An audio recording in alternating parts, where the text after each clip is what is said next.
Okay, so you log into a website, you type your password, your phone buzzes with a code. You are in. Green tick. Now you click one link, just one. And here is the strange part. The server has already forgotten who you are. But somehow it still shows you your account, your orders, your name. So something is quietly reminding it what. And if you have ever Googled this, you have seen the fight cookies versus sessions versus JWTs. People argue about them like you had to pick one. I want to fix that because honestly, that framing is wrong. These three are not competitors, they are three different layers of the same story. By the end, it kind of stops being a fight at all. So let's build it up properly. How a site remembers you are logged in, the two real ways to do it, and the reason a stolen one of these can walk right past your two factor. Let's go. So, why does it forget in the first place? At high level, HTTP, the language the browser and the server speak, is stateless. HTTP itself carries nothing from one request to the next. The browser asks, the server answers, and the next request turns up like a stranger, unless we attach some clue to it. We saw it the last time. Okay, easy fix. When you log in, the server just remembers you, writes down this is user 42, and that works for exactly as long as there is one server. But real sites do not run on one server. There is a load balancer in front. It spreads requests across a bunch of identical servers. So you log in on server A, which writes down user 42. Your next click lands on server B, and server B never met you. Who are you? Logged out at random. That is the problem with keeping it on the server. So the fix is not to make one server remember harder. The browser has to carry a small clue back every request, so whichever server answers can tell it is still us. And that clue can write in two places, both from the earlier videos, a cookie or an authorization header from the API. We can start with the cookie. And not your password. Resending that every time is way too dangerous. The server hands you a short lived ticket instead. If it leaks, you throw it away. Your password never moves again. So, no single server just remembers us on its own. The browser brings a clue back every request. The only question is what the clue is and where the real state lives. So, a cookie. Plainest definition, a small piece of text server asks your browser to hold on to and send back, and it moves in two directions, which people mix up constantly. When we log in, the server's response carries a line set cookie session ID equals ABC123. Here, keep this. And from then on, every request our browser makes to that site attaches it back automatically. We write no code for it. The browser just does it every time. Now, the mistake almost everyone makes. They think cookie means login. It's not. A cookie is just an envelope. The same thing carries your dark mode settings, your cart ID, and yes, sometimes a login ticket. It does not care what is inside, it is only the transport. And that automatic sending is the cookie's superpower, and honestly, its biggest weakness as well. Hold that, it bites us later. The cookie is the envelope, not the letter. So, what do we put inside it? Two completely different answers. That is the rest of the video. First answer, the session. A session just means the record the server keeps of you being logged in. The cookie holds a session ID, a random string like ABC123, and that string means nothing by itself. The real info lives on the server in a session store, a fast little database, often Redis, that maps ABC123 to the facts. User 42 logged in at 10, expires at half past. So, a clock room. You hand in your coat, you get a number ticket. The ticket does not contain the coat, it points to a shelf. Next request, you show ABC123. The server looks it up. Ah, user 42. You are in. Steal the ticket though, and you can claim the coat. Hold that. Which is why the ticket has to be unguessable. If the ID were just 42, an attacker tries 43, 44, 45 and walks into other people's accounts. So we use a big random value, proper unguessable randomness. How big? At least 64 bits. And to feel that with 1 lakh people logged in and an attacker guessing 10,000 times a second, hitting even a one ticket takes about 585 years. So nobody guesses this. They try to steal one instead. Remember that. And a nice side effect, because the state is in a shared store. the load balancer problem vanishes. Any server can look up ABC123 and get user 42. The server stays empty, interchangeable. We push the memory out of them. That is the next video. So, model A. The ticket means nothing. The shelf has everything. A random ticket plus a lookup. It is what most sites you use are doing right now. Okay, model B. A second, very different idea. The session made the browser carry a ticket and the server look it up. But what if the browser carried the facts themselves? So the server looks up nothing.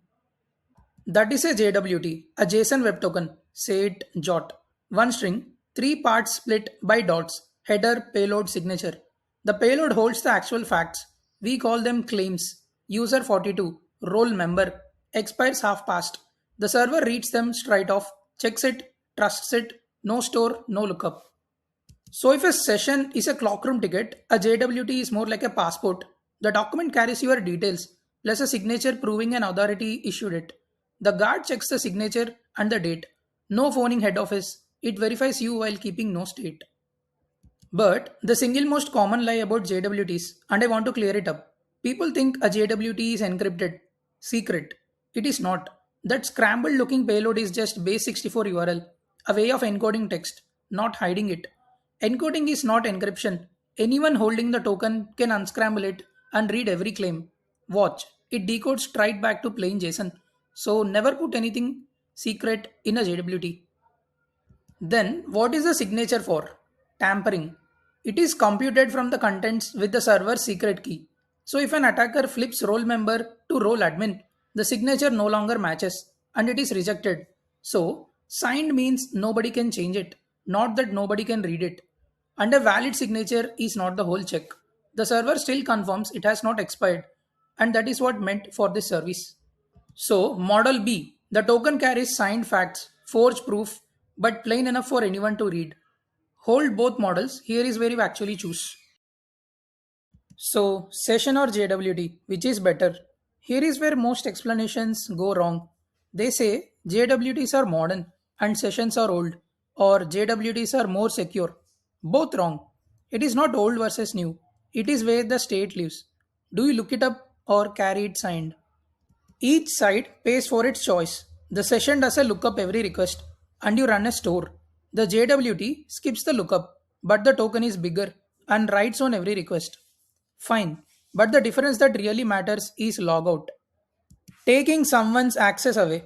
With a session, one line, delete ABC123 from the store. Next request, they are out, instant. The server holds the authority. But a JWT, here is the catch. At 10 o'clock, we give user 42 a token, role admin, good until half past. At 5 past, we demote them to member in the database. Now watch. At 10:06, they send the old token, still says admin, signature valid, not expired. So the server still treats them as admin. And at 10:29, they stay admin until it expires on its own at half past. You cannot easily unissue it. That is the price of no lookup. And every fix just adds the lookup back. A deny list of cancelled tokens. Now you check a list every request. A lookup. 5-minute tokens. Now you refresh constantly. So the more instant your logout has to be, the more of that lookup you add back, which is the session you are avoiding. So roughly, a normal first party website, one company, one domain, where you want instant logout, a session is the simpler, safer default. Lots of separate services checking a token without sharing a store, fine with a few minutes of staleness, short-lived JWTs, different jobs, neither is the modern one. So stop asking which is newer, ask look it up or carry it signed. That tells you which to use. Say we went with the session cookie. That cookie is basically a key to your account and the browser sends it automatically. So we lock it down. The lock is a few attributes the server attaches and each one closes a different hole. 3 little gates. 1. Secure. Only ever send this cookie over HTTPS. Never plain HTTP where someone could read it off the wire. That controls when it is sent. It does not make the cookie unreadable. 2. HTTP only. JavaScript on the page cannot read the cookie. That matters because of XSS. An attacker slipping their own script onto your page. HTTP only stops that script grabbing your session, but It does not make XSS safe. The script is still running as you and can act in your name. It hides the cookie. It does not fix the hole. 3. Same site. Roughly, do not attach this cookie on cross-site request that another site fires at us in the background. And that is the Chrome's default now, even if you set nothing. Why do we need it? CSRF. Say, we are logged in our bank. We open a sketchy page in another tab, and it quietly fires a transfer money request to the bank.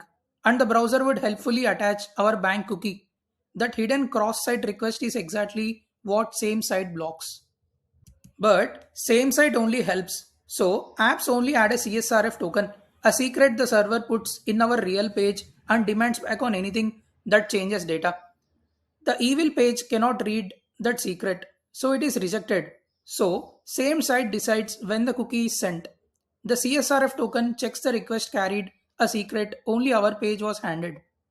Secure HTTP only same site plus a CSRF token. That is a properly logged session cookie. And yet, okay, the part that makes all of this matter right now, every one of these, the session ID, the JWT is a bearer credential. We saw the word last time with the API token. It means whoever holds it is you. The server asked for nothing more. So a stolen cookie is not a clue about you. It is you, a temporary password. And here is the uncomfortable part. You have two-factor on, password plus a code from your phone. You feel safe. But when does that check happen? Two-factor guards the moment you log in. The cookie is minted right after, once you are inside. So if an attacker steals the cookie, they never touch the login screen. No password, no code. They just are you. The strongest login does nothing because they skipped it. And this is the attack right now. Malware called infostealers exists only to copy every cookie in your browser and ship them off. One report counted around 94 billion stolen browser cookies in circulation, a concrete one, Okta 2023. Attackers pulled session tokens from support files and walked straight into Cloudflare, one password, and beyond trust. No password, no two factor, the token was enough. So, what do you do about a stolen key? Make it only work on the lock it was cut for. The newest fix does exactly that. The browser ties the cookie to a secret key in your device's hardware. So, for a session that uses this, a copied cookie is useless on the attacker's laptop. It cannot prove it on your machine. The name is device bound sessions if you want it, but the idea is the point. It is rolling out now, not everywhere yet. So, two-factor guards the front door, but the cookie is a key already cut. And for that whole session, it does not point to you. It is you. Stealing a key is easier than picking a lock. So, protect the session matters as much as protect the password. So, let's pull it together. HTTP forgets you after every request. So, your browser carries a little ticket back every time.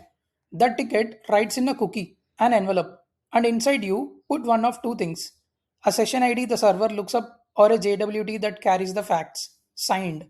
Session locks out instantly. JWT skips the lookup but cannot easily unissue. You lock the cookie with secure HTTP only, same site, and a CSRF token. And since it's a bearer key, you guard it like a password. Now, go back to that fight from the start. You can see it now, right? It was never a fight. A cookie is the transport. A session is server side memory. A JWT is a signed format. Three layers. You can even carry a JWT inside a cookie. So it was never which one. It is where should the login live? Do you look it up or carry it signed? Answer that and the rest falls out. And that one line I kept skipping past. The store holds the state so any server can answer. That is the next video. Stateless servers. Why real systems push all the memory of the server and what that buys you. See you there.